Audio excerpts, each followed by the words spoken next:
and I'll be there for their bike weekend. I do have coupons. If anyone's interested of coming, please email me. Say, hey, can I have a coupon? I'll literally take a picture of it and send it to you.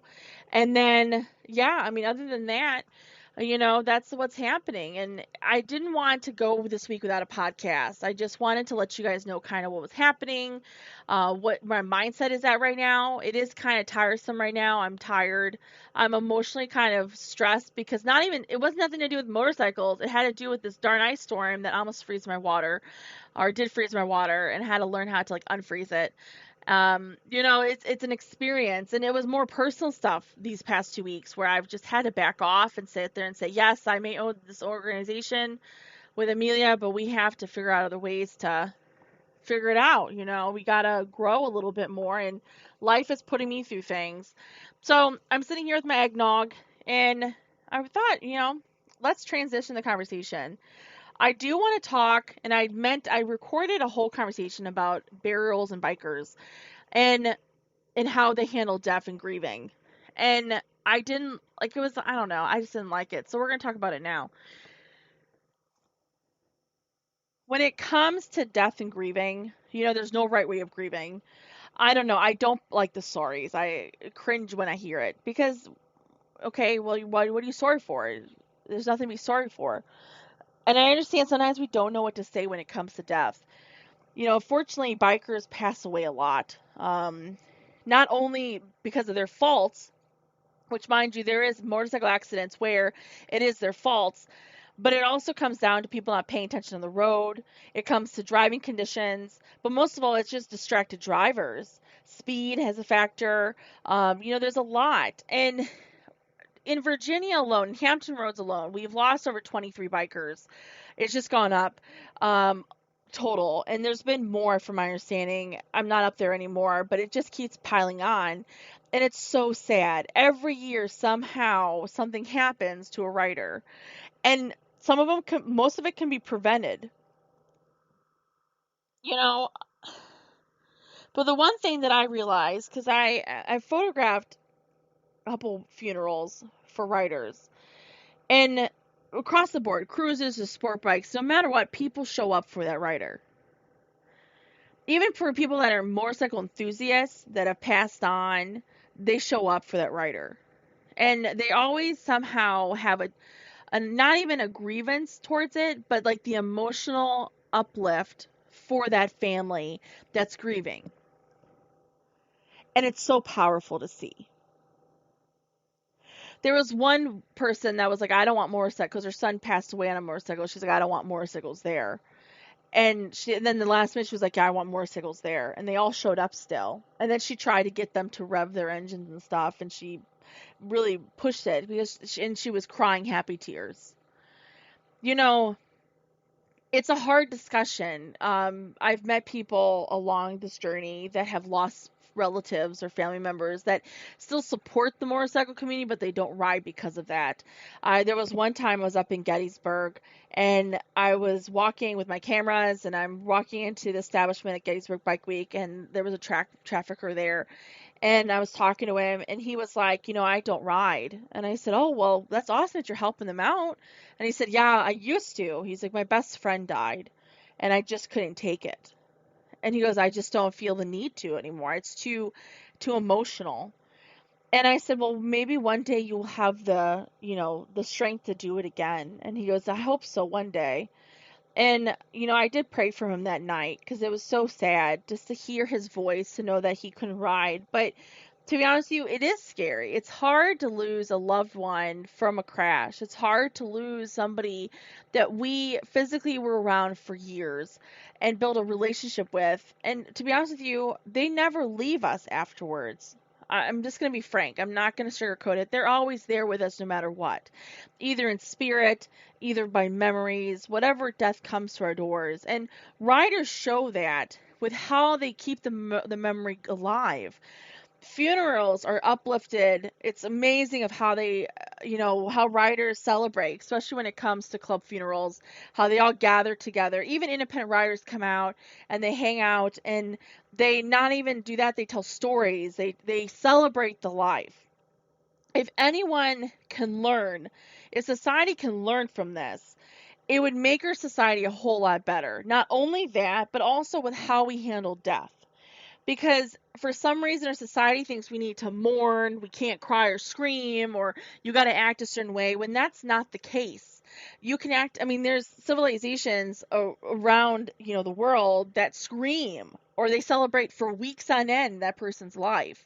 Unfortunately, death is a really hard conversation. I mean, the death industry, that's a whole different conversation that I could talk about for years, literally for a long time. But how a profit it is, that it's not for the common good. I don't know, especially when it comes to like the practice of it and how they handle the bodies, and I don't know, it's definitely a tough conversation. And to sit there and hear about death and sit there and hear about how and see it fully when it comes to a funeral is inspiring when you're around motorcyclists. And it needs to progress. Like, if I could put every funeral that I've been through, it's so sad to see somebody pass away, but how the riders come together for each other, if I could put that into like a snow globe and hold on to it, and that beautiness of that celebration of life and how they keep celebrating the life, it's a beautiful thing. Hampton Roads has shown me so much being around there. And I'm going to start tearing up. Like, some of the riders that have passed away, I didn't really know them well. But going through those funerals, being able to stand there, I felt like I knew the person. I felt like I heard the stories of that individual. They did burnouts in the funeral parking lot, and the funeral directors allowed it. And I thought that was a beautiful thing.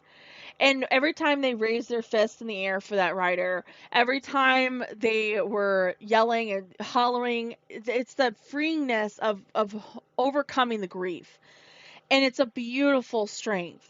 Riders even come out for other different types of funerals. Like, Sally, there was a little girl that was hit by a truck, if I remember right.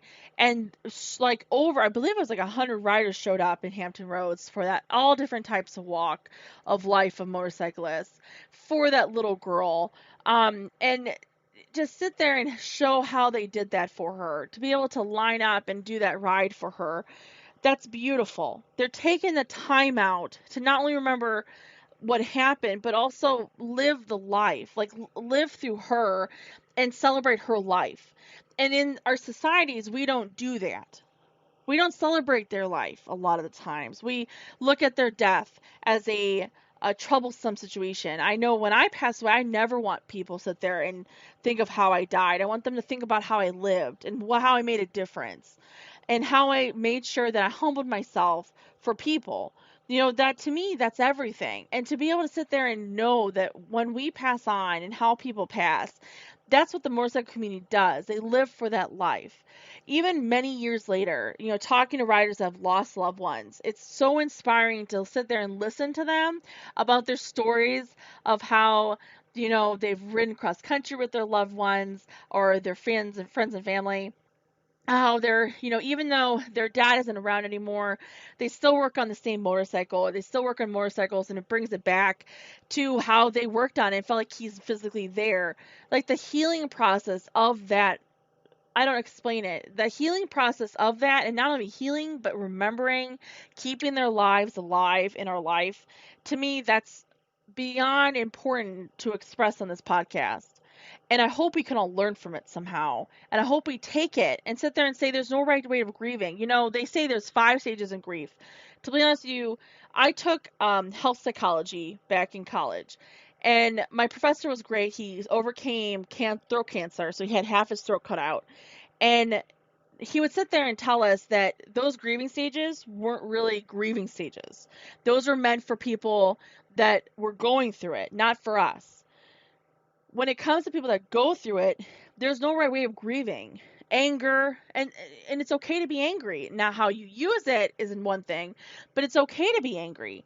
It's okay to be sad. It's okay to be devastated, happy, remembrance of the loved ones, having a happy memory. It's okay to grasp that. There's no right way of grieving. Even 6 months later, my grandma died 2 years ago, and I still grieve. Now, I still see a yellow butterfly. When a yellow butterfly comes by, it's her. I'm not going to sugarcoat that. There was times where I was literally in the middle of nowhere where butterflies were probably non-existent, and somehow she flew in front of my car to know, and I kept going.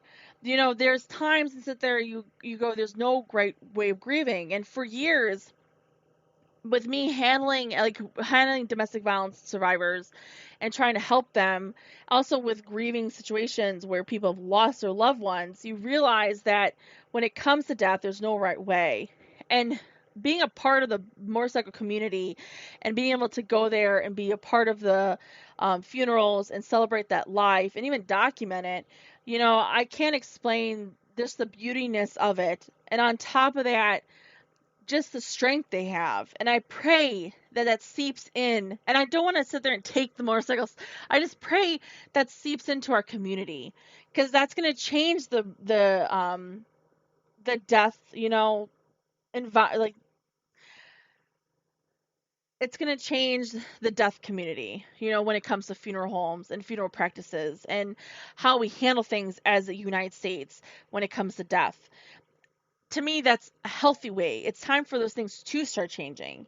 And it's going to also help break those barriers, help break how we judge each other. It's a tough conversation, and I pray that it helps. I would never want anyone to leave this earth. And you sit there and you go, these people had one life to live. That's all we have. It could be short, it could be long. I had a couple of my high school friends, they passed away. Two of them were passed away by a car hitting them, walking home. One was a drunk driver. There was also one, it's not been easy. You've also had people that, had a heart attack, or for example, diabetes happened. I had one friend that literally had a stroke. She was like a year older than I was. And that was one of the reasons why I knew that I had to start moving. I had to start, because her and I were the same weight. And she left her sons who played cello. And I tried to help her, through that process when it came to, trying to get her sons into music programs in Hampton Roads after she passed away. And her laugh would like be infectious. Like, I still get teary-eyed about her, to sit there and think that she's no longer on this earth, because the environment that she gave off, the soul that she had, was just beautiful. There's been motorcycles that I've met that I just couldn't believe that they've passed on. And you still sit there and think that they're going to pull up, to a meetup. You still sit there and think that they're going to show their smiling face and write in and start talking to you. And it shows how small our life really is. And there's no right to grieve. There was one biker that lost a rider that was closer to the rider than I was, and he even mentioned that, how hard it is for him to ride without her. He rode like almost every other day with her. And to sit there and think of those things, of having to lose that. I've sat down with parents that have lost riders and how it was handled and how it was not handled. It's not an easy conversation. I'm going to be having these conversations a lot. Being a biker society, it's one thing that I do want to have a department for, sit there and try to figure out ways for us to do better when it comes to funerals, when it comes to how the homicide departments handle the death, to come from how we handle the life, to be able to support the funeral process, to support the biker's family, to be able to have a network to assist with that. There's so much when it comes to these circumstances that I don't explain it. It's a beautiful thing the biker thing has, and they have those connections. But with more independent riders coming on, it's definitely a little different now, especially when it comes to lack of that support system, especially with the independent riders. And so it's a dialogue that we're going to have. 2 weeks ago, I went to Fayetteville, and I sat down with a biker business, and I absolutely adore him. And he was having surgery, and so I came a week early. And we sat down, we chatted, and I talked to him, and he was like, your concept that you have is just, he was like, if it's done right, it's gonna be it's gonna be big. And I said, yeah, I don't want it to be powerful. I want it to be respected. I want to be able to be there and help you guys. And we chatted, and he talked to me about the police in the Fayetteville area. And this is going to get back to the funeral, you guys, promise you. And he sat there and he said,